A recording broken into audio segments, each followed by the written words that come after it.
पंढरपूर शहर पोलिसांची अवैध वाळूवरती कारवाई। एक हायवा टिप्पर व वाळू असा एकूण 16,18,000 रुपयांचा मुद्देमाल जप्त।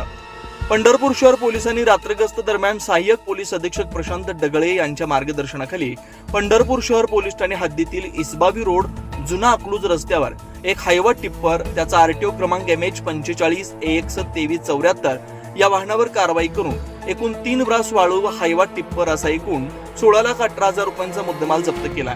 सदर वाहनाचा चालक आकाश चव्हाण वय 22 वर्ष राहणार इसवी पंढरपूर यांच्या विरुद्ध व गाडीचा मालक याच्या विरुद्ध पंढरपूर शहर पोलीस ठाणे इथं भारतीय न्याय संहिता BNS कायदा कलम 303, 305 अन्वये गुन्हा दाखल करण्याची कारवाई केली। सदरची कारवाई पोलीस अधीक्षक अतुल कुलकर्णी यांच्या मार्गदर्शनाखाली अप्पर पोलीस अधीक्षक विजय कबाडे, सहाय्यक पोलीस अधीक्षक प्रशांत डगळे यांच्या मार्गदर्शनाखाली पंढरपूर शहर पोलीस स्टेशनचे वरिष्ठ पोलीस निरीक्षक TY मुजावर, पोलीस उपनिरीक्षक नितीन जगताप, पोलीस हवालदार Navale, police constable Thakar, police constable Patil, police constable Waghmode यांच्या पथकानं केली आहे।